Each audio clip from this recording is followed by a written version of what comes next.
ಶ್ರೀ ಗುರುಭ್ಯೋ ನಮಃ. ಹರಿ ಓಂ. ಪ್ರಾಣಾದೇರೀಶಿತಾರಂ ಪರಮಸುಖನಿಧಿಂ ಸರ್ವದೋಷವ್ಯಪೇತಂ ಸರ್ವಾಂತಸ್ಥಂ ಸುಪೂರ್ಣಂ ಪ್ರಕೃತಿಪತಿಮಜಂ ಸರ್ವಬಾಹ್ಯಂ ಸುನಿತ್ಯಂ ಸರ್ವಜ್ಞಂ ಸರ್ವಶಕ್ತಿಂ ಸುರಮುನಿಮನುಜಾದ್ಯೈಃ ಸದಾ ಸೇವ್ಯಮಾನಂ ವಿಷ್ಣುಂ ವಂದೇ ಸದಾಹಂ ಸಕಲಜಗದನಾದ್ಯಂತ ಮಾನಂದದಂ ತಂ. ಸರಿ, ಭಾಷ್ಯ ಓದ್ತಾ ಇದ್ವಿ. ಭಾಷ್ಯದಲ್ಲಿ ಅನೇಕ ಜನ ಪಂಡಿತರು ವಿದ್ವಾಂಸರು ಸೇರಿಕೊಂಡು, ಜ್ಞಾನಿಗಳು ಸೇರಿಕೊಂಡು ಮಾಡುವಂತಹ ಒಂದು ಚರ್ಚೆಯನ್ನು ಕಥಾ ಅಂತ ಕರೀತಾರೆ. ಆ ಕಥೆ ಮೂರು ವಿಧವಾಗಿರುವಂತಹದ್ದು. ವಾದ, ಜಲ್ಪ, ವಿತಂಡ ಅಂತ ಹೇಳಿ ಮೂರು. ವಾದ ಅಂದರೆ ಏನು ಅಂತ ಅನ್ನೋದಕ್ಕೆ ಹೇಳ್ತಾರೆ, ತತ್ವನಿರ್ಣಯದ ಉದ್ದೇಶ ಮಾತ್ರ ಇರ್ತದೆ, ಅಲ್ಲಿನ್ಯಾವುದೂ ಇರೋದಿಲ್ಲ. ಅದು ಅನೇಕ ಜನರ ಮಧ್ಯದಲ್ಲಿಯೂ ನಡೆಯಬಹುದು ತತ್ವನಿರ್ಣಯದ ಉದ್ದೇಶಕ್ಕಾಗಿ, ಅಥವಾ ಇಬ್ಬರ ಮಧ್ಯದಲ್ಲಿ ನಡೆಯಬಹುದು, ಗುರು ಶಿಷ್ಯರ ಮಧ್ಯದಲ್ಲೂ ನಡೆಯಬಹುದು. ಹೀಗೆ ಬೇರೆ ಬೇರೆ ಕ್ರಮದಲ್ಲಿ ನಡೆಯುವಂತಹದ್ದಾಗಿದೆ.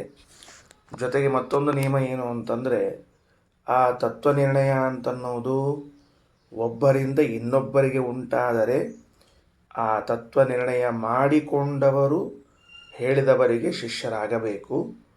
ಇನ್ನು ಇಬ್ಬರಿಗೂ ತತ್ವನಿರ್ಣಯವಾಗ್ತಿತ್ತು ಅಂತಾದರೆ ಇಬ್ಬರು ಗೆಳೆಯರಂತೆ ವರ್ತಿಸಬೇಕು. ಹೀಗೆಲ್ಲ ನಿಯಮಗಳನ್ನು ಹೇಳ್ತಾ, ಈ ವಾದ ಪ್ರಾರಂಭವಾದಾಗ ಪ್ರಮಾಣಗಳನ್ನು ಹೆಂಗೆ ಉದಾಹರಣೆ ಮಾಡಬೇಕು ಅಂದರೆ, ಮೊದಲು ಆಗಮವನ್ನು ಉದಾಹರಣೆ ಮಾಡಬೇಕು. ಪ್ರಮಾಣಗಳಲ್ಲಿ ಪ್ರತ್ಯಕ್ಷ, ಅನುಮಾನ, ಆಗಮಗಳು. ಕ್ರಮವಾಗಿ ಮೊದಲು ಉದಾಹರಣೆ ಮಾಡಬೇಕಾದದ್ದು ಆಗಮ, ಅದರಲ್ಲೂ ಅಪೌರುಷೇಯವಾದದ್ದು. ಅದಾದ ಮೇಲೆ ಪೌರುಷೇಯ ಆಗಮಗಳನ್ನು ಉದಾಹರಣೆ ಮಾಡಬೇಕು. ಇನ್ನು ಒಂದೊಮ್ಮೆ ಅಲ್ಲಿಯ ಭಾವ ನಮಗೆ ಸ್ಪಷ್ಟವಾಗಲಿಲ್ಲ, ವಿಷಯ ತಿಳಿಲಿಲ್ಲ ಅಂತಾದಾಗ ಮಾತ್ರ ಅನುಮಾನವನ್ನು, ಪ್ರತ್ಯಕ್ಷವನ್ನು ಉಪಯೋಗಿಸಬೇಕು ಅಂತನ್ನುವ ಎಚ್ಚರವನ್ನು ತಿಳಿಸಿಕೊಡ್ತಾರೆ. ಅವುಗಳಲ್ಲಿ ಶುಭ ಪ್ರಮಾಣ, ಅಶುಭ ಪ್ರಮಾಣಗಳು, ಮಿಶ್ರ ಪ್ರಮಾಣಗಳು ಅನ್ನುವ ಎಚ್ಚರವನ್ನು ಹೇಳಿಕೊಟ್ಟಿದ್ದಾರೆ. ಪ್ರತ್ಯಕ್ಷ, ಅನುಮಾನ, ಆಗಮದ ಲಕ್ಷಣವನ್ನು ತಿಳಿಸಿಕೊಟ್ರು ಅಂತ ಇದಿಷ್ಟು ನಿನ್ನೆ ಪಾಠ. ಇವತ್ತಿನ ಪಾಠದಲ್ಲಿ ಇನ್ನು ಅಕಸ್ಮಾತ್ತಾಗಿ ಸೋತರು ಅಂತ ಇಟ್ಕೊಳ್ರಿ ವಾದದಲ್ಲಿ. ಅದು ಸೋಲು ಎಂಬುದು ಎಲ್ಲರ ಒಂದು ಕಡೆ ಹಾಗೇ ಆಗ್ತಿರ್ತದೆ. ಯಾರೊಬ್ಬರಿಗೆ ಗೆಲ್ಲಬೇಕು, ಒಬ್ಬರು ಸೋಲ್ಬೇಕು, ಇದು ಸಹಜ.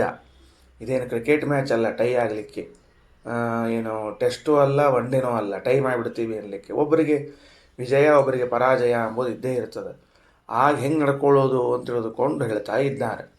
ತತ್ವನಿರ್ಣಯ ವೈಲೋಮ್ಯಂ ಸಂವಾದೋ ವಾ ವಿರೋಧಿತೆ ಪರಾಜಯ ಇತಿ ಪ್ರೋಕ್ತಃ ಸಮಸ್ಸರ್ವ ಕಥಾಸು ಚ.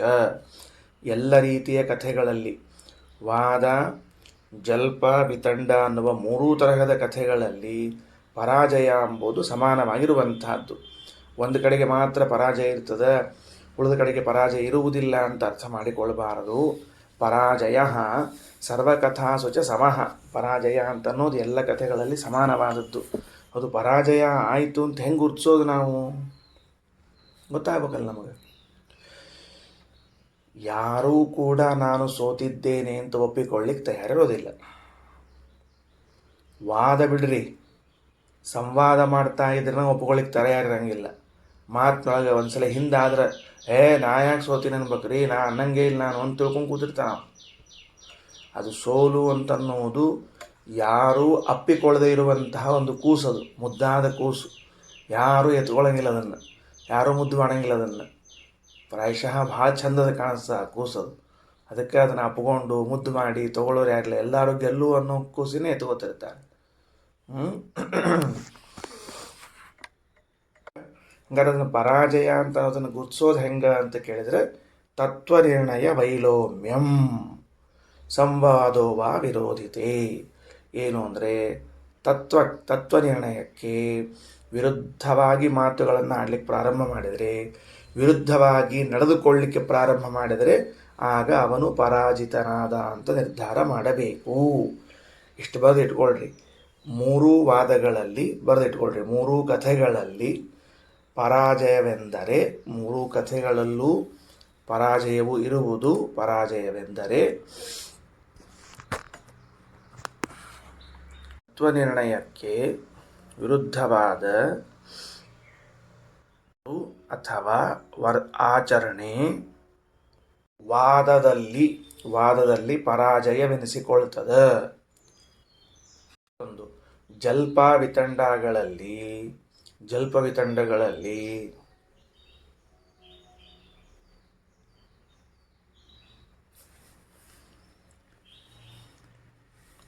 ವಿವಾದಾಸ್ಪದವಾದ ವಿಷಯದ ಅಂಗೀಕಾರವು ವಿವಾದಾಸ್ಪದವಾದ ವಿಷಯದ ಅಂಗೀಕಾರವು ಪರಾಜಯವೆನಿಸಿಕೊಳ್ಳುತ್ತದೆ, ಪರಾಜಯಕ್ಕೆ ಕಾರಣವಾಗ್ತದೆ. ಏನಾಯ್ತು ಅದಕ್ಕೆ? ಭಾಷ್ಯವಾಕ್ಯ ನೋಡ್ಬಿಡ್ರಿ. ತತ್ವನಿರ್ಣಯ ವೈಲೋಮ್ಯಂ ಸಂವಾದೋ ವಾ ವಿರೋಧಿತೆ ಪರಾಜಯ ಇತಿ ಪ್ರೋಕ್ತಃ ಸಮಃ ಸರ್ವಕಥಾಸು ಚ. ಪರಾಜಯವೆಂಬುದು ಜಲ್ಪ ವಿತಂಡ ವಾದ ಈ ಮೂರುಗಳಲ್ಲೂ ಇದ್ದೇ ಇರ್ತದೆ. ವಾದದಲ್ಲಿ ಪರಾಜಯ ಅಂತಂದ್ರೆ ತತ್ವನಿರ್ಣಯಕ್ಕೆ ವಿರುದ್ಧವಾದ ಮಾತು ಅಥವಾ ತತ್ವನಿರ್ಣಯಕ್ಕೆ ವಿರುದ್ಧವಾದ ವರ್ತನೆ, ಇದು ವಾದದಲ್ಲಿ ಪರಾಜಯ ಅಂತ ಕರೆಸಿಕೊಳ್ಳುತ್ತದೆ. ಜಲ್ಪ ಮತ್ತು ವಿತಂಡಗಳಲ್ಲಿ ಪರಾಜಯ ಅಂದರೆ ಯಾವುದು ಅಂದರೆ ವಿವಾದಾಸ್ಪದವಾದ ವಿಷಯವನ್ನು ಅಂಗೀಕಾರ ಮಾಡಿದರೆ ಅದು ಅವುಗಳಲ್ಲಿ ಪರಾಜಯ ಅಂತ ಕರೆಸಿಕೊಳ್ಳುತ್ತದೆ. ಸರಿ, ಇನ್ನು ಮುಂದೆ ತತ್ವನಿರ್ಣಯ ವೈಲೋಮ್ಯೆ ದಂಡ್ಯವಾದ ಕಥಾಸ್ವಪಿ ಗುರುಣೈವಂ ತ್ವವಶ್ಯಾನಾಂ ರಾಜ ದಂಡಂ ಪ್ರಯೋಜಯೇತ್. ಈಗ ತತ್ವನಿರ್ಣಯಕ್ಕೆ ವಿರುದ್ಧವಾಗಿ ಯಾರು ನಡ್ಕೊಳ್ತಾರಲ್ಲ, ಈಗ ಹಿಂದೆ ಬಂತೀಗ ಸೋತರು ಅಂತ ಬಂತು. ತತ್ವನಿರ್ಣಯ ವೈಲೋಮ್ಯ ಅನ್ನೋ ಶಬ್ದಕ್ಕೆ ಏನು ಅರ್ಥ ಮಾಡಿಕೊಳ್ಳೋದು? ಯಾರು ಪರಾಜಿತರಾದರೋ ಅವರು ದಂಡನೆಗೆ ಒಳಪಡುತ್ತಾರೆ, ಅವರನ್ನು ಶಿಕ್ಷಿಸಬೇಕು ಅಂತ ಹೇಳ್ತಾ ಇದ್ದ. ಏನು ಶಿಕ್ಷಿಸಬೇಕು ಅಂದರೆ ನಾನಾ ತರಹದ ಶಿಕ್ಷೆಗಳಿವೆ. ಅಲ್ಲಿ ಭಾಳ ಚಂದದ. ಇಲ್ಲ ಯಾರು ನಾನು ಸೋತೀನಿ ಅಂತ ಒಪ್ಕೊಂಡ್ಬಿಡ್ತಾರೆ, ಅವ್ರಿಗೇನು ದಂಡ ಇರೋದಿಲ್ಲ. ಸುಳ್ಳೆ ಸೋತು ಎಲ್ಲ ಆಗಿ ಇಡೀ ಸಭೆಗೆ ಗೊತ್ತಾಗ್ಲಿಕ್ಕೆ ಇವ ಸೋತಾನ, ಅವ್ರು ಗೆದ್ದಾರ, ತತ್ವನಿರ್ಣಯ ಆಗಿಬಿಟ್ಟದ, ಅವ್ನು ವಿರೋಧವಾಗಿ ಮಾತಾಡ್ಲಿಕ್ಕತ್ತಾನ ಅಂತಂದ್ರೆ ಆಗ ಅವನಿಗೆ ದಂಡನವನ್ನು ನೀಡಬೇಕು ಅಂತ ಕ್ರಮ ಇತ್ತಂತೆ. ಅವ್ರಿಗೆ ಶಿಕ್ಷೆ ಕೊಡಬೇಕು ಅಂತ. ಏನು ಶಿಕ್ಷೆ ಕೊಡಬೇಕು? ಏನು ತಲೆ ಕತ್ತರಿಸೋದು, ಕೈ ಕತ್ತರಿಸೋದು, ಹೊಡೆದು ಹಾಕೋದು ಅಂದರೆ ನೋಡ್ರಿ, ತತ್ವನಿರ್ಣಯ ವೈಲೋಮ್ಯೆ ದಂಡ್ಯ ವಾದಕಥಾಸ್ವಪಿ ಅಂತ ಹೇಳ್ತಾ ಇದ್ದಾರೆ. ವಾದಕಥೆಯಲ್ಲಿ, ಬೇರೆ ಕಡೆಗಲ್ಲ ಈ ಸದ್ಯಕ್ಕೆ ಹೇಳ್ತಾ ಇರೋದು, ವಾದಕಥೆಯಲ್ಲಿ ತತ್ವನಿರ್ಣಯಕ್ಕೆ ವಿರುದ್ಧವಾಗಿ ಮಾತನಾಡಿದರೆ ಅವರು ದಂಡ್ಯರು, ಶಿಕ್ಷಿಸಲ್ಪಡಬೇಕಾದವರು. ಯಾರವರು? ಗುರುಣೈವ, ಗುರುಗಳಿಂದಲೇ ಶಿಕ್ಷೆಗೊಳಗಾಗುವರು, ಗುರುಗಳಿಂದಲೇ. ಇನ್ನು ಆಮೇಲೆ ಅಲ್ಲಿ ಜಲ್ಪ ವಿತಂಡಗಳಲ್ಲಿ ಯಾರಿಂದ ಅಲ್ಲಿ ತೀರ್ಪು ಕೊಡ್ತಿರ್ತಾರಲ್ಲ, ಅವ್ರು ಯಾರು ಜಡ್ಜ್ ಕೂತಿರ್ತಾರಲ್ಲ, ಅವರು ಶಿಕ್ಷೆಯನ್ನು ಒಳಪಡಿಸ್ತಾ ಇದ್ದಾರೆ. ಸರಿ, ಇಲ್ರಿ ಮತ್ತು ಅವು ಗುರುಗಳು ಶಿಕ್ಷೆ ಕೊಟ್ಟರು ಅವೇನು ಮಣಿಯಂಗಿಲ್ಲ. ಕೆಲವೊಂದು ಸರ್ತಿ ಕೆಲವು ಹಟ್ಟಿ ಇರ್ತಾವ್ರಿ, ಅವು ಯಾರು ಹಂಗೆಲ್ಲ ಸರಳ ಮುಗಿಸೋಂಗಿರಂಗಿಲ್ಲ. ಅವ್ರದ್ದೇನು ಅಂತ ಕೇಳಿದ್ರೆ ಗುರುಣೈವತ್ವಶ್ಯಾನಾಂ ರಾಜ ದಂಡಂ ಪ್ರಯೋಜಯೇತ್. ಅಂಥವರಿಗೆ ರಾಜನು ದಂಡನವನ್ನು ಕೊಡಬೇಕು, ಗುರುಗಳೇ ಶಿಕ್ಷೆಯನ್ನು ಕೊಡಬೇಕು. ಯಾರಿಗೆ? ಒಪ್ಪಿಕೊಳ್ಳದೇ ಹೋದವನಿಗೆ. ಈಗ ತತ್ವನಿರ್ಣಯದ ಉದ್ದೇಶದಿಂದ ಗುರು ಶಿಷ್ಯರು ಅಥವಾ ಇಬ್ಬರು ಅಥವಾ ಅನೇಕ ಜನ ಸೇರಿಕೊಂಡು ವಾದಕಥಾ ನಡೆಸ್ಲಿಕ್ಕತ್ತಾರೆ. ಸೋತ ಒಬ್ಬ ತತ್ವನಿರ್ಣಯಕ್ಕೆ ವಿರುದ್ಧವಾಗಿ ಮಾತನಾಡ್ತಿದ್ದಾನೆ, ವಿರುದ್ಧವಾಗಿ ನಡ್ಕೊಳ್ತಾ ಇದ್ದಾನೆ ಅಂದರೆ ಸೋಲೊಪ್ಪಿಕೋ, ಇಲ್ಲಿಗೆ ಮುಗಿದಿದೆ ಚರ್ಚೆ, ಮುಂದೆ ಬೆಳೆಸಬೇಡ ಅಂತ ಮೊದಲು ತಿಳಿಸ್ಬೇಕು. ನಾವು ಒಪ್ಪಿಕೊಳ್ಳೋದಿಲ್ರಿ ಹಾಗೆ ಹೀಗೆ ಎಂದ ಅಂದರೆ ಇಡೀ ಸಮಾಜದ ಮುಂದೆ ಗೊತ್ತಾಗ್ತಾ ಇದ್ದಾಗಲೂ ಅವನು ಒಪ್ಪಿಕೊಳ್ಳದೇ ಇದ್ದರೆ ಅವನಿಗೂ ಶಿಕ್ಷೆಗೆ ಅರ್ಹನಾಗುತ್ತಾನೆ. ಅವಾಗ ಏನು ಶಿಕ್ಷೆ ಕೊಡಬೇಕು? ಯಾರು ಕೊಡಬೇಕು? ಗುರುಗಳೇ ಕೊಡಬೇಕು. ಅಕಸ್ಮಾತ್ ಗುರುಗಳ ಕೈಯಿಂದ ಮೀರಿ ಹೋದರೆ, ಕೆಲವರು ಇರ್ತಾವ ಗುರುಗಳನ್ನು ಮೀರಿದ ಶಿಷ್ಯರು ಅಂತಿರಂಗಿಲ್ಲ. ಹಂಗೆ ವಿದ್ಯಾಬುದ್ಧಿ ಒಳಗೆ ಅಲ್ರಿ, ಉದ್ದಟತನದೊಳಗೆ ಅಂತ ಇರ್ತಾರೆ ಕೆಲವರೆಲ್ಲ. ಹಂಗೆ ಉದ್ದಟತನದಲ್ಲಿ ಗುರುಗಳನ್ನೇ ಮೀರಿದ ಶಿಷ್ಯರು ಅಂತ ಅಂದರೆ ಇನ್ನೆಷ್ಟು ಗುರುಗಳು ಉದ್ದಟರಿದ್ರು ಅಂತ ಹಿಂಗೆ ಅರ್ಥ ಮಾಡಬಾರ್ದು. ಮತ್ತು ಆತ್ ಬಿಡ್ರಿ, ಗುರುಗಳ ನಿಮ್ಮಂಥ ಶಿಷ್ಯರು, ನಿಮ್ಮಂಥ ಗುರುಗಳಿದ್ದ ಶಿಷ್ಯರು ಹಂಗೆ ಇರ್ತಾರೆ ಅಂತ ಹಿಂಗಲ್ಲ. ಭಾಳ ಹಠ ಮಾಡಿದ, ಮತ್ತೊಂದು ಮಾಡಿದ ಅಂದರೆ ರಾಜ ದಂಡಂ ಪ್ರಯೋಜಯೇತ್. ಆಗ ರಾಜನು ದಂಡವನ್ನು ನೀಡಬೇಕು ಅಂತ ಹೇಳ್ತಾ ಇದ್ದಾರೆ. ಯಾರು ಕೊಡಬೇಕು ದಂಡವನ್ನು? ರಾಜ ದಂಡಂ ಪ್ರಯೋಜಯೇತ್. ಹೌದು, ಸರಿ. ಗುರುಗಳ ದಂಡ ಕೊಟ್ಟರೆ ಏನು ಕೊಡಬೇಕು? ಗುರುದಂಡಸ್ತು ವಾಚಾ ಸ್ಯಾತ್. ಗುರುಗಳು ವಿಧಿಸುವ ಶಿಕ್ಷೆ ಬಾಯಿ ಮಾತಿನ ಶಿಕ್ಷೆ ಇರ್ತದೆ. ಏಯ್ ಸಂಕೋಡ್ ಶಣೆ ಇದ್ದಿ, ಬರೀ ಇಂಥ ಮಾಡ್ಕೋತ ಹೋದೇನೋ ಅಂಥೇಳಿ ಮಾತಿನಿಂದ ದಂಡಿಸಿಬಿಟ್ರು ಅಂದರೆ ಅವರ ದಂಡನೆ ಮುಗಿದು ಹೋಯಿತು. ಎಷ್ಟು ಚಲೋ ಅದ ನೋಡ್ರಿ. ಗುರುಗಳು ಕೊಟ್ಟು ದಂಡ ಅಂದರೆ ವಾಚಾ ದಂಡಂ, ವಾಚೆ ಮಾತಿನಿಂದ ದಂಡ ಕೊಡ್ತಾರ ಅಂತ. ರಾಜದಂಡೋ ಅರ್ಥದೇಹತಃ, ಅಕಸ್ಮಾತ್ ರಾಜದಂಡಿಸಿದರೆ ಹಣದ ರೂಪದವಾದ ದಂಡ ಇರಬಹುದು, ಅಥವಾ ಶರೀರಕ್ಕೆ ತೊಂದರೆಯಾಗುವಂತಹ ಶಿಕ್ಷೆಯೂ ಇರಬಹುದು. ಅದಕ್ಕೆ ರಾಜನ ತನಕ ಹೋಗ್ಲಿಕ್ಕೆ ಬಿಡಬಾರ್ದ್ರಿ, ಇಲ್ಲೇ ಮುಗಿಸ್ಬಿಡ್ಬೇಕು. ಯಾರು ಸೋತವ್ರು ಇರ್ತಾರಲ್ಲ, ಆಯ್ತು ಚರ ಮುಗಿತೇಳ್ರಿ, ನೀವಾಗಿದ್ರೆ ನಾವು ಸೋತೀವಿ ಅಂತ ಇಷ್ಟು ಅಂದ್ಬಿಟ್ಟು ಅಂದರೆ ಅಲ್ಲಿಗೆ ಉಳಿದ್ಬಿಡ್ತದೆ.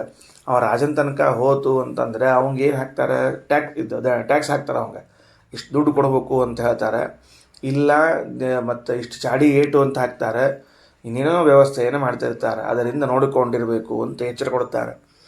ಗುರುದಂಡೋ ಪ್ಯರ್ಥತ ಸ್ಯಾತ್ ಸಂವಾದೇ ವ್ರತತೋಪಿವ ಅಂತ ಹೇಳ್ತಾ ಇದ್ದಾರೆ.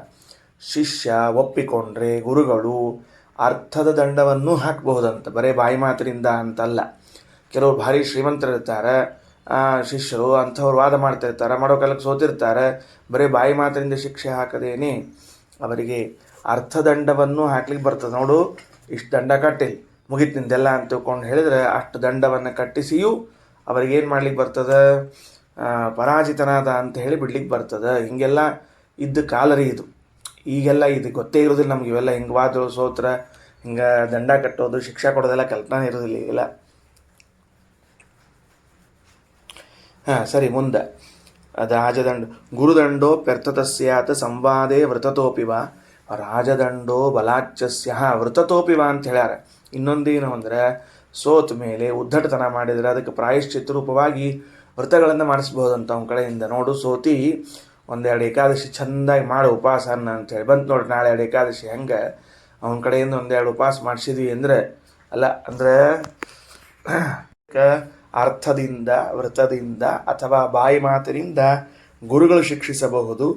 ರಾಜ ಅರ್ಥದಿಂದಲೂ ದೇಹದಿಂದಲೂ ದಂಡನವನ್ನು ನೀಡಲಿಕ್ಕೆ ಬರತಕ್ಕಂತಹದ್ದಾಗಿದೆ ಅಂತ.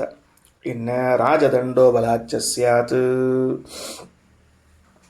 ರಾಜ ಅವ ಒಪ್ಪದೇ ಇದ್ದರೆ ಆಗ ನೋಡ್ರಿ ಏನು ಮಾಡಬೇಕು, ಬಲಾಚ್ಯ ಸ್ಯಾತ್ ಬಲದಿಂದ ಅವನಿಗೆ ದಂಡವನ್ನು ಹಾಕ್ಲಿಕ್ಕೆ ಬರ್ತದೆ. ಸೋಲು ಒಪ್ಪಿಕೊಂಡ ಸರಿ ಮುಗ್ದೇ ಹೋಯ್ತು.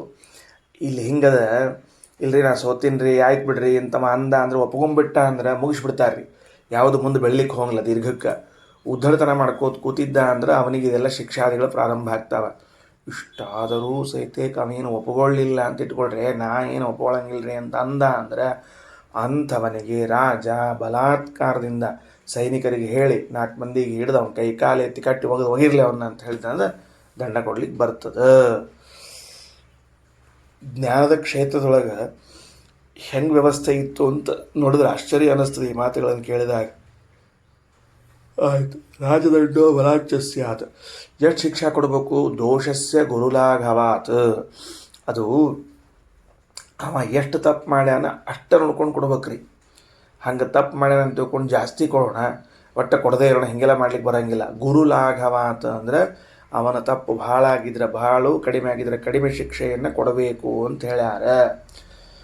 ಔಷಧಿ ಇರ್ತದೆ ಮನೆಯೊಳಗೆ, ಜ್ವರ ಬಂದಿರ್ತದೆ, ಎಷ್ಟು ಕೊಡ್ಬೇಕು ಅಂತಂದ್ರೆ ಇಡೀ ಬಾಟ್ಲಿ ಕೊಟ್ಬಿಡ್ರಿ ಆರಾಮಾಗ್ತದೆ ಅಂತ ತಿಳ್ಕೊಂಡಂದ್ರೆ ಯಾರಿಗೆ ಆರಾಮಾಗ್ತದೆ, ಬಾಟ್ಲಿ ಮಾರಿದ ಕಂಪ್ನಿಗೆ ಆರಾಮಾಗ್ತದೆ, ಇವ್ರಿಗೆ ಆಗಂಗಿಲ್ಲ. ಮತ್ತು ಲಕ್ಷ ಇರ್ಬೇಕು ನಮಗೆ. ಜ್ವರ ಬಂದಾಗ ಎಷ್ಟು ಕೊಡ್ಬೇಕು ಔಷಧ ಅಷ್ಟೇ ಕೊಡ್ಬೇಕು. ತಗೋ ಚೊಲತ್ನಾಗ ತಗೋ ಔಷಧ ತಗೋ ಅಂಥೇಳಿ, ಅದೇನು ಪಾಯಸೋ ಏನು ಹೊಗ್ಗಿಯೋ ಕೊಡ್ಲಿಕ್ಕೆ ಚೊಲತ್ನಾಗಿ ಎಷ್ಟು ಇರ್ತದೆ ಅಷ್ಟೇ ಕೊಡ್ಬೇಕು. ಹಂಗೆ ಇಲ್ಲೂ ಕೂಡ ಅವ್ನಿಗೆ ಶಿಕ್ಷಾ ಎಷ್ಟು ಕೊಡಬೇಕು ಅಂತ ನೋಡಿ ಕೊಡಬೇಕು. ಸಂವಾದೇ ದಂಡ್ಯತಾ ನಾಸ್ತಿ ಜಲ್ಪಾದೌ ಚ ಕಥಂಚನ. ಇನ್ನು ಒಪ್ಪಿಕೊಂಡು ಬಿಟ್ಟ ಅಂತ ಇಟ್ಕೊಳ್ರಿ, ಏನಂತ ಸಂವಾದೇ ಎಸ್ ನಾ ಸೋತೀನ್ರಿ ಅಂತ ಒಪ್ಪಿಕೊಂಡ ಅಂದ್ರೆ ದಂಡ್ಯತಾ ನಾಸ್ತಿ ಜಲ್ಪಾದೌ ಚ ಕಥಂಚನ. ಜಲ್ಪ ವಿತಂಡಗಳಲ್ಲೂ ಸೋಲು ಒಪ್ಪಿಕೊಂಡವನಿಗೆ ಶಿಕ್ಷೆ ಮಾಡುವುದಿಲ್ಲ ಅಂತಂದ ಮೇಲೆ ವಾದದಲ್ಲಿ ಮಾಡಬೇಕು ಅಂತ ಏನು ಕೇಳಬೇಕು ಅಂತ ಮುಗಿಸ್ತಾ ಇದ್ದಾರೆ ಈ ಘಟ್ಟವನ್ನು. ಹಾಗಾದರೆ ಏನಾಯಿತು, ಇಷ್ಟ ಆಯ್ತು. ಈಗ ನಾವು 4 ಶ್ಲೋಕವನ್ನು ಓದಿಕೊಂಡು ಒಂದು ಅರ್ಥ ಮಾಡಿಕೊಂಡೆವು. ಏನು ಅರ್ಥ ಮಾಡಿಕೊಂಡದ್ದು 4 ಶ್ಲೋಕ ಓದಿ ಅಂತಂದರೆ, ಮೊದಲನೆಯದ್ದು ವಾದ ಜಲ್ಪ ವಿತಂಡ ಮೂರರಲ್ಲಿಯೂ ಕೂಡ ಪರಾಜಯ ಅಂತನ್ನುವುದು ಹಾಗೇ ಆಗ್ತದೆ. ಅದರಲ್ಲಿ ವಾದದಲ್ಲಿ ಉದ್ದೇಶ ಇದ್ದದ್ದು ತತ್ವನಿರ್ಣಯ ಅಂತ.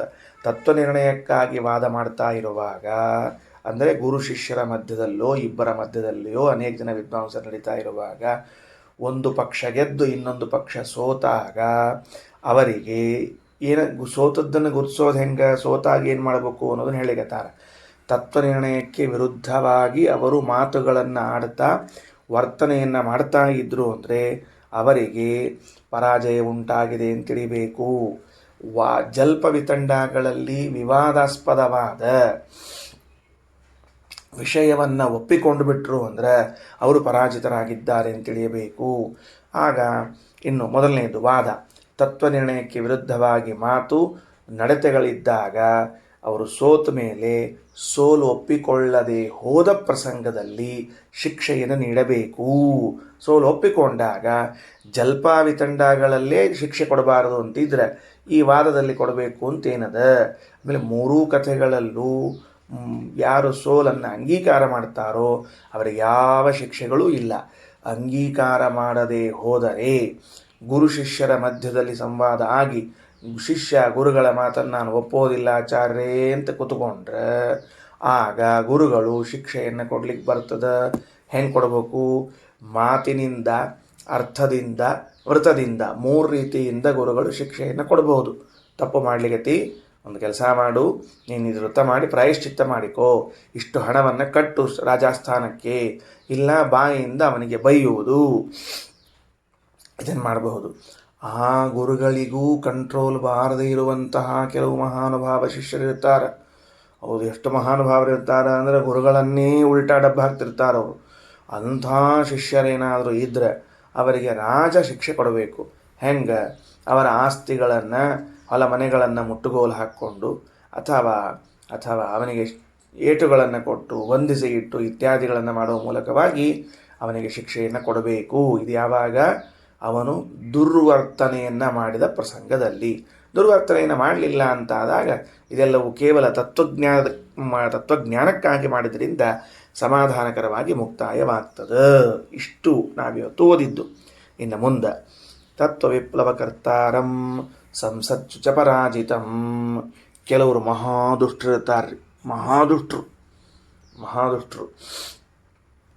ಇದು ಯಾರಿಗೆ ಹೇಳಿಕತ್ತಾರ? ವಿತಂಡವಾಗಿ ವಾದ ಮಾಡುವರು. ವಿತ್ತಂಡವಾದ ಮಾಡೋರು ಅಂತ ಕರಿತಿರ್ತಾರೆ. ಇದರ ಮೇಲೆ ಬರ್ಕೊಂಡ್ರಿ. ಆ ತತ್ವ ವಿಪ್ಲವಕರ್ತಾರಂ ಅಂತನ್ನುವಲ್ಲಿ ವಿತ್ತಂಡವಾದಿಗಳು ಅಂತ ಬರ್ಕೋಬೇಕು. ಯಾಕಂದ್ರೆ ಮೇಲಿಂದ ಈಗ ಇದು ಮುಗಿದದ, ವಾದೊಳಗಿಂದ ಮುಗಿದದ. ಅದಕ್ಕೆ ವಿತ್ತಂಡವಾದಿಗಳ ಕಥೆಯನ್ನು ಹೇಳ್ತಾ ಇದ್ದೀವಿ. ವಿತ್ತಂಡವಾಗಿ ಯಾರಾದರೂ ವಾದ ಮಾಡ್ತಾ ಇದ್ದರೆ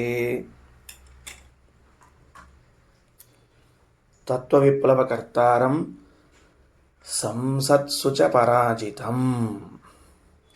ಸೋತಿರ್ತಾರೆ, ಸಭೆಯಲ್ಲಿ ಸೋತಿರ್ತಾರೆ, ತತ್ವ ವಿಪ್ಲವವನ್ನು ಮಾಡಿರ್ತಾರೆ. ವಿತ್ತಂಡವಾದ ಅಂದ್ರೇನು? ಹುಚ್ಚುಚ್ಚಾರಾಗಿ ಮಾತಾಡೋದು. ಏನು ಅದು ಹೆಂಗೆ? ನಿನ್ನೆ ಒಂದು ಪ್ರಶ್ನೆ ಬಂದಿತ್ತು, ತತ್ವನಿರ್ಣಯ ಅಂದರೆ ಏನು ಅಂತ ಬಂದಿತ್ತಲ್ಲ, ಇವತ್ತು ಉತ್ತರ ಕೊಡ್ತಾರೆ ಅದಕ್ಕೆ. ತತ್ವನಿರ್ಣಯ ಬಂದ ತತ್ವ ಅಂದರೆ ಯಾವುದು, ಅದಕ್ಕೆ ವಿರುದ್ಧವಾಗಿ ಮಾತನಾಡುವಂತಹ ವ್ಯಕ್ತಿ ಹೆಂಗಿರ್ತಾನೆ ಅಂತ ಹೇಳಿಕತ್ತಾರೆ. ತತ್ವ ವಿಪ್ಲವಕರ್ತಾರಂ ಸಂಸತ್ಸು ಚ ಪರಾಜಿತಂ. ಸಭೆಯಲ್ಲಿ ಸೋತಿದ್ದಾನೆ, ವಿತ್ತಂಡವಾಗಿ ವಾದ ಮಾಡ್ತಾ ಇದ್ದಾನೆ, ಅಂಥವನಿಗೇನು ಶಿಕ್ಷೆ ಕೊಡ್ತಾನೆ ರಾಜ ಅಂತ ಕೇಳಿದರೆ, ಛಿತ್ವ ಜಿಹ್ವಾಂಚ ಕಾಕಾಂಕಂ ರಾಜ ರಾಜ್ಯಾದ್ವಿವಾಸಯೇತ್ ಅಂತ ಹೇಳ್ತಾರೆ. ಅವನ ನಾಲಿಗೆಯನ್ನು ಕತ್ತರಿಸಿ, ನೋಡ್ರಿ ಎಷ್ಟು ಕಠಿಣದ.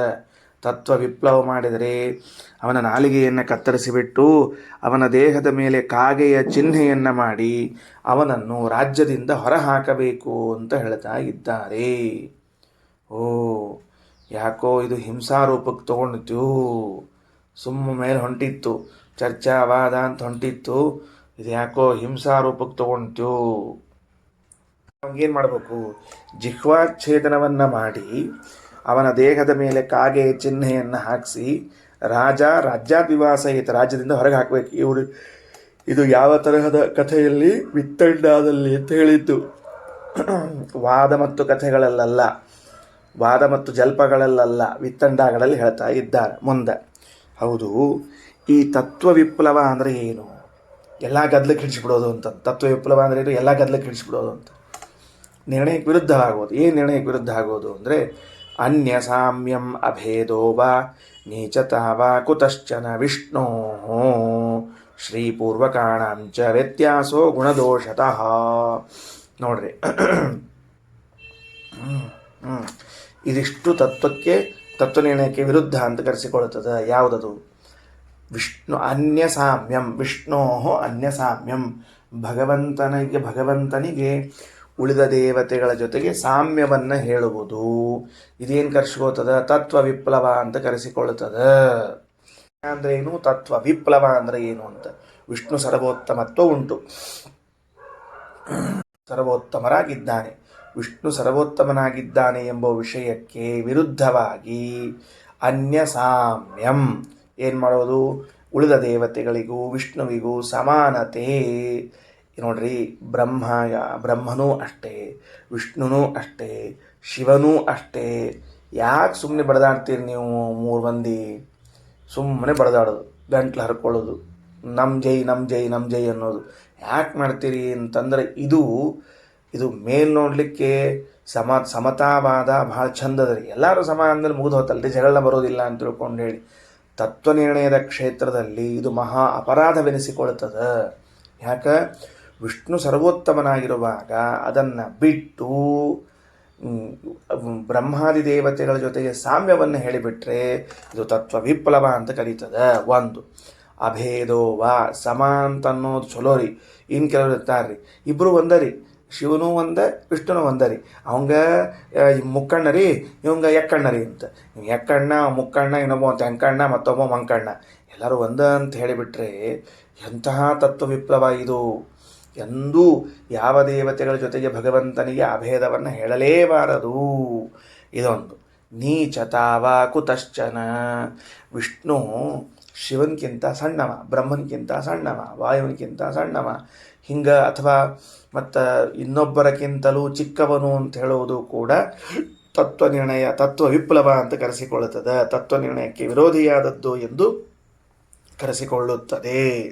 ಪೂರ್ವಕಾಣಾಂಚ ವ್ಯತ್ಯಾಸೋ ಗುಣದೋಷತಃ. ಮಹಾಲಕ್ಷ್ಮಿಯಿಂದ ಪ್ರಾರಂಭ ಮಾಡಿಕೊಂಡು ಉಳಿದ ಎಲ್ಲರಲ್ಲೂ ಕೂಡ ಗುಣದೋಷಗಳನ್ನು ವ್ಯತ್ಯಾಸ ಮಾಡೋದು, ಅದರ ತಾರತಮ್ಯವನ್ನು ವ್ಯತ್ಯಾಸ ಮಾಡೋದು ಅಂತ ಅರ್ಥ. ಭಗವಂತ ವಿಷ್ಣು ಸರ್ವೋತ್ತಮೋಥ ಪ್ರಕೃತಿರತಮ ಅಂತ ತಿಳ್ಕೊಂಡೇನು ಕ್ರಮ ಅದ, ಆ ಕ್ರಮ ಬಿಟ್ಬಿಡೋದು. ತಾರತಮ್ಯ ಹೇಳಬಾರ್ದ್ರಿ, ಪಾಪ ಮನಸ್ಸಿಗೆ ಬೇಜಾರಾಗ್ತದೆ. ಯಾರ ಮನಸ್ಸಿಗೆ?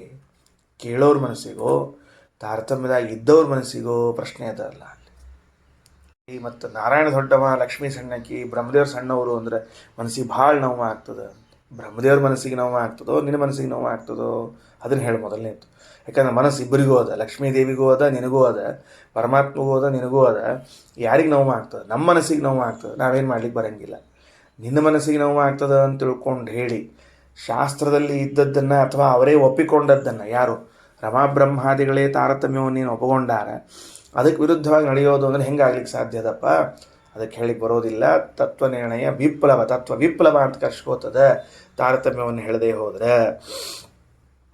ನೋಡ್ರಿ ಮುಂದೆ, ಈಗ ಈ ತತ್ವ ವಿಪ್ಲವವನ್ನು ಮಾಡುವಂಥವರು ಸಮಾಜದಲ್ಲಿ 4 ಥರದವರು ಇದ್ದಾರೆ. ಯಾರ್ಯಾರು? ಶೂದ್ರರು, ವೈಶ್ಯರು, ಕ್ಷತ್ರಿಯರು, ಬ್ರಾಹ್ಮಣರು ಅಂತ 4 ಜನ ಇದ್ದಾರೆ. 4 ಜನರಿಗೂ ಶಿಕ್ಷೆಯ ಅಂತ ಕೇಳಿದರೆ ಶಿಕ್ಷೆ ಹೌದು. ಸಮಾನವೋ ಅಸಮಾನವೋ ಅಂತಂದರೆ ನೋಡ್ರಿ ಎಷ್ಟು ವಿಚಿತ್ರದ. ತತ್ವ ವಿಪ್ಲಾವಕಂ ಶೂದ್ರಂ ವೈಶ್ಯಂ ಕ್ಷತ್ರಿಯಮೇವ ಹನ್ಯಾದೇವಾ ವಿಚಾರೇಣ ವಿಪ್ರ ಜಿಹ್ವಾಂ ತಥೋದ್ಧರೇತ್. ಎಷ್ಟು ಕಠಿಣದ. ಒಂದು ವೇಳೆ ಬ್ರಾಹ್ಮಣನಾಗಿದ್ದು ವಿಷ್ಣು ಸರ್ವೋತ್ತಮತ್ವ, ಪಂಚಭೇದ, ತಾರತಮ್ಯ, ವಾಯುಜೀವೋತ್ತಮ, ಆಮೇಲೆ ಬಿಂಬ ಪ್ರತಿಬಿಂಬ ಭಾವ, ಸಕಲ ಶಾಸ್ತ್ರಗಳು, ಪ್ರಮಾಣ, ಈ ಎಲ್ಲ ವಿಷಯಗಳಲ್ಲಿ ಏನಾದರೂ ಅಬದ್ಧವಾಗಿ ನಡ್ಕೊಂಡ ಅಂದರೆ ಅವನ ನಾಲಿಗೆಯನ್ನೇ ಕತ್ತರಿಸಬೇಕು ಅಂತ ಹೇಳ್ತಾರೆ ಶ್ರೀಮದಾಚಾರ್ಯ. ಭಾರಿ ಸ್ಟ್ರಿಕ್ಟ್.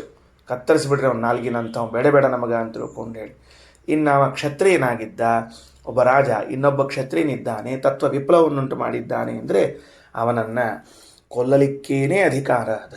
ಇವನಿಗೆ ಜಿಹ್ವಾಚ್ಛೇದ. ಮುಂದೆ 3 ಸಮಾಜದವರು ಯಾರಿದ್ದಾರೆ ಅವರನ್ನು ಕೊಲ್ಲಬಹುದು, ಯಾವಾಗ ಒಪ್ಪಿಕೊಳ್ಳದೆ ಹೋದರೆ. ಅಂದರೆ ಇದೆಲ್ಲವೂ ಎಷ್ಟು ಸೂಕ್ಷ್ಮ ಅದ ಅಂತ ವಿಚಾರ ಮಾಡಿರಿ. ಒಂದೊಂದು ಅಂಶಗಳು ಕೂಡ ಇದು ಮೋಕ್ಷೋಪಯೋಗಿಯಾಗಿರುವಂಥ ಜ್ಞಾನ ಆಗಿದೆ. ತತ್ವನಿರ್ಣಯದ ಕ್ಷೇತ್ರದಲ್ಲಿ, ತತ್ವಜ್ಞಾನದ ಕ್ಷೇತ್ರದಲ್ಲಿ ಭ್ರಾಂತಿ ಹರಡಿಸುವ, ರೂಮರ್ಗಳನ್ನು ಹರಡಿಸುವಂತಹ ವ್ಯಕ್ತಿಗಳಿಗೆ ದಂಡಿಸಲೇಬೇಕು ಅಂತಲೂ ವ್ಯವಸ್ಥೆಯನ್ನು ಮಾಡ್ತಾರೆ. ಇವತ್ತಂತರೂ ಇವಾಗ ಏನು ಬಿಡೇನೇ ಇಲ್ಲ, ಎಷ್ಟು ಬೇಕಷ್ಟು ನಮ್ಮದು ಇಷ್ಟು ಭ್ರಾಂತಿ ಹರಡಲಿ ಅಂತ ತಿಳ್ಕೊಂಡು ಹೇಳಿ ಒಂದಿಷ್ಟು ಟಿ ವಿ ಚಾನಲ್ಗಳನ್ನು, ಸೋಷಿಯಲ್ ಮೀಡಿಯಾ ಚಾನಲ್ಗಳನ್ನು ತೆಕ್ಕೊಂಡು ಕೂತ್ಬಿಡೋದು, ಎಷ್ಟು ಸಾಧ್ಯವಷ್ಟು ಭ್ರಾಂತಿ ಹರಿಸೋದು ಹೋಗ್ತಾ ಇರೋದು ಅಷ್ಟೇ ಕೆಲಸ. ತತ್ವ ವಿಪ್ಲಾವಕಂ ಶೂದ್ರಂ ವೈಶ್ಯಂ ಕ್ಷತ್ರಿಯಮೇವ ಹನ್ಯಾದೇವ. ಹನ್ಯ ಅಂತಂದರೆ ಕೊಲ್ಲಬಹುದು, ಅವಿಚಾರೇಣ ವಿಚಾರ ಮಾಡೋ ಹಾಗೆ ಇಲ್ಲ. ವಿಪ್ರಜಿಕ್ವಾಂ ತಥೋದರೇತ್, ಬ್ರಾಹ್ಮಣನ ಮತ್ತು ನಾಲಿಗೆಯನ್ನು ಕತ್ತರಿಸಬೇಕು ಅಂತ ಹೇಗೆ ತಿಳಿಸಿಕೊಟ್ಟಿದ್ದಾರೆ. ಇನ್ನು ಸ್ವಸಿದ್ಧಾಂತೆ ಪ್ರಮಾಣಂಚ ಪರಸಿದ್ಧಾಂತ ದೂಷಣಂ ವಕ್ತವ್ಯಂ ಉಭಯಂ ವಾದೆ ಜಲ್ಪೆ ಚೇತಿ ಸತಾಂ ಮತಾಂ. ಭಾಳ ಚಂದದ ನೋಡ್ರಿ. ಈಗ ಏನಂತಾರೆ, ಈಗ ಮತ್ತು ಪ್ರಮಾಣಗಳ ಉದಾಹರಣೆ ಬಗ್ಗೆ ಹೇಳಿದ್ರಿ. ಯಾರು ಸೋತರು ಅವ್ರಿಗೇನು ಮಾಡಬೇಕು, ತತ್ವ ನಿರ್ಣಯ ಅಂದರೆ ಏನು, ತತ್ವ ನಿರ್ಣಯಕ್ಕೆ ವಿರುದ್ಧವಾದ್ದೇನು, ಶಿಕ್ಷಾ ಪ್ರಮಾಣ ಏನು, ಯಾರ್ಯಾರಿಗೆ ಹೆಂಗೆ ಅಂತ ಹೇಳಿದ್ರಿ. ಈಗ ವಾದ ಮಾಡುವ ರೀತಿ ಹೆಂಗೆ ಅಂತ ಹೇಳಬೇಕಲ್ಲ. ಪ್ರಮಾಣ ಹೇಳ್ರಿ ಅಂತ ಹೇಳ್ಬಿಟ್ರಿ, ಪ್ರತ್ಯಕ್ಷ ಅನುಮಾನ ಆಗಮಗಳಲ್ಲಿ ಮೊದಲು ಅದನ್ನು ಹೇಳ್ರಿ ಅಂತ ಹೇಳಿದ್ರಿ. ಕ್ರಮ ಏನು? ಸ್ವಸಿದ್ಧಾಂತೆ ಪ್ರಮಾಣಂಚ ಪರಸಿದ್ಧಾಂತ ದೂಷಣಂ. ವಾದ ಮಾಡುವಾಗ ವಾದಿ ಪ್ರತಿವಾದಿಗಳಿಬ್ಬರೂ ಕೂಡ ಇವು ಎಲ್ಲಿ ಬರ್ತದೆ? ವಾದ ಮತ್ತು ಜಲ್ಪ ಎರಡರಲ್ಲಿ, ವಿತಂಡಾದಲ್ಲಿ ಬರೋದಿಲ್ಲ. ವಾದ ಮತ್ತು ಜಲ್ಪದಲ್ಲಿ ಏನು ಬರಬೇಕು? ಸ್ವಸಿದ್ಧಾಂತೆ ಪ್ರಮಾಣಂ. ನಾನೀಗ ವಾದ ಮಾಡ್ತಾ ಇದ್ದೀನಿ ಅಥವಾ ಜಲ್ಪ ಮಾಡ್ತಾ ಇದ್ದೀನಿ. ಜಲ್ಪ ಅಂದರೆ ಏನು ಅಂತ ಬರ್ತದೆ ಮುಂದೆ, ಅದನ್ನು ಹೇಳೋಣ ಅಂತ. ಅಂದ್ರೆ ದುಡ್ಡಿನ ಆಸೆಯಿಂದಲೋ ಕೀರ್ತಿಯ ಆಸೆಯಿಂದಲೋ ನಡೆಸುವಂತಹ ಚರ್ಚೆಯನ್ನು ಜಲ್ಪ ಅಂತ ಕರೀತಾರೆ. ಇಲ್ಲಿ ತತ್ವ ನಿರ್ಣಯದ ಉದ್ದೇಶ ಇರುವುದಿಲ್ಲ. ಇಲ್ಲೇನು ಉದ್ದೇಶ ಇರ್ತದೆ? ಅವನು ಸೋಲಿಸ್ಬೇಕು, ನಾ ದೊಡ್ಡವಾಗಬೇಕು, ದುಡ್ಡು ಬರಬೇಕು, ಕೀರ್ತಿ ಬರಬೇಕು ಅಂತ ಇಷ್ಟೇ ಇರ್ತದೆ. ಇಲ್ಲಿ ಯಾವ ತತ್ವ ನಿರ್ಣಯದ ಸಂಬಂಧ ಇರೋದಿಲ್ಲ. ಇದಕ್ಕೆ ಜಲ್ಪ ಅಂತ ಕರೀತಾರೆ. ಇನ್ನು ಮುಂದಿನ ವಾಕ್ಯದಲ್ಲೇ ಅದು ಅಲ್ಲಿ ನೋಡಂತ. ವಾದ ಮತ್ತು ಜಲ್ಪಗಳಲ್ಲಿ ಚರ್ಚಾ ಮಾಡುವ ಕ್ರಮ ಹೆಂಗೆ ಅಂತ ಕೇಳಿದರೆ, ನನ್ನ ಸಿದ್ಧಾಂತದ ವಿಷಯದಲ್ಲಿ ಪ್ರಮಾಣಗಳನ್ನು ಭರ್ಪೂರ್ ತೋರಿಸ್ಬೇಕು. ಉದಾಹರಣೆಗೆ ಬಿಂಬ ಪ್ರತಿಬಿಂಬ ಭಾವ ಅಂಬುದು ನನ್ನ ಸಿದ್ಧಾಂತ ಅಂತ ಇಟ್ಕೊಳ್ರಿ. ಇದಕ್ಕೆ ಬರೀ ಬಾಯಿ ಮಾತಲ್ಲಿ ಹೇಳಿದ್ರೆ ಹೆಂಗಿಲ್ಲ, ದೇವರ ಬಿಂಬ, ನಾ ಪ್ರತಿಬಿಂಬ ತಿಳಿತಿಲ್ಲ ನಿನಗೆ ಅಂತ ಇಷ್ಟ ನಡೆಯೋದಿಲ್ಲ. ಅದಕ್ಕೆ ನೀನೇನು ಮಾಡಬೇಕು? ಪ್ರಮಾಣಗಳ ಮಹಾಪೂರವನ್ನೇ ಹರಿಸ್ಬೇಕು, ಪ್ರಮಾಣಗಳ ಪ್ರವಾಹ ಹರಿಸ್ಬೇಕು. ಇನ್ನು ಪರಸಿದ್ಧಾಂತಗಳಲ್ಲಿ ಅದಕ್ಕೆ ದೋಷವನ್ನು ಎತ್ತಿ ಹೇಳಬೇಕು, ದೋಷವನ್ನು ಎತ್ತಿ ಹೇಳಬೇಕು. ನೋಡಪ್ಪ, ನೀನು ಪ್ರಮಾಣ ಕೊಟ್ಟು ಇದಕ್ಕೆ ಹಿಂಗೆ ದೋಷ, ನೀನು ಪ್ರಮಾಣ ಕೊಟ್ಟು ಇದಕ್ಕೆ ಹಿಂಗೆ ದೋಷ ಅಂತ ಹೇಳಬೇಕು. ನಮ್ಮ ವಿಷಯದಲ್ಲಿ ನಾವು ಪ್ರಮಾಣಗಳನ್ನು ಒದಗಿಸ್ತಾ ಹೋಗಬೇಕು. ಇದೇ ವಾದ ಮತ್ತು ಜಲ್ಪಗಳಲ್ಲಿ ನಡೆಯುವಂತಹದ್ದು ಅಂತ ಹೇಳ್ತಾರೆ. ಸ್ವಸಿದ್ಧಾಂತೆ ಪ್ರಮಾಣಂಚ ಪರಸಿದ್ಧಾಂತ ದೂಷಣಂ ವಕ್ತವ್ಯಂ ಉಭಯಂ ವಾದೆ ಜಲ್ಪೆ ಚೇತಿ ಸತಾಂ ಮತಂ. ಹಿಂಗೆ ಸಜ್ಜನರ ಅಭಿಪ್ರಾಯ ಅದ. ಅವಾಕ್ಯ ದೂಷಣಂ ತರ್ಕಾತ್ ಆಗಮಾದೇವ ಸಾಧನಂ ವಾಕ್ಯ ತಾತ್ಪರ್ಯ ವಿಜ್ಞಪ್ತೈ ಮಾನಮನ್ಯನ್ನ ಚಾನ್ಯಥಾ. ಇನ್ನು ಸರಿ,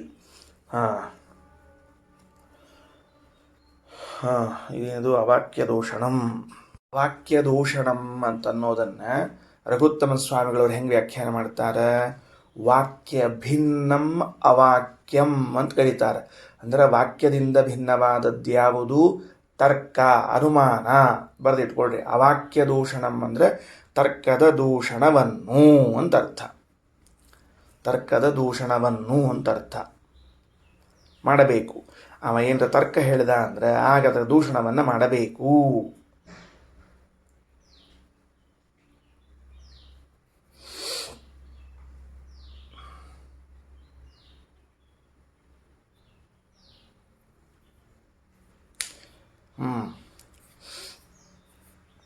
ಸರಿ ಆಯಿತಾ? ಅವಾಕ್ಯ ದೂಷಣಂ ಅಂತನೋ ಶಬ್ದಕ್ಕೆ ಅವ ವಾದ ಮಾಡುವಂಥ ವ್ಯಕ್ತಿ ಏನಾದರೂ ಪ್ರತಿವಾದಿ ಅನುಮಾನವನ್ನು ಉದಾಹರಣೆ ಮಾಡಿದರೆ ಅದಕ್ಕೆ ದೂಷಣವನ್ನು ಮಾಡಬೇಕು.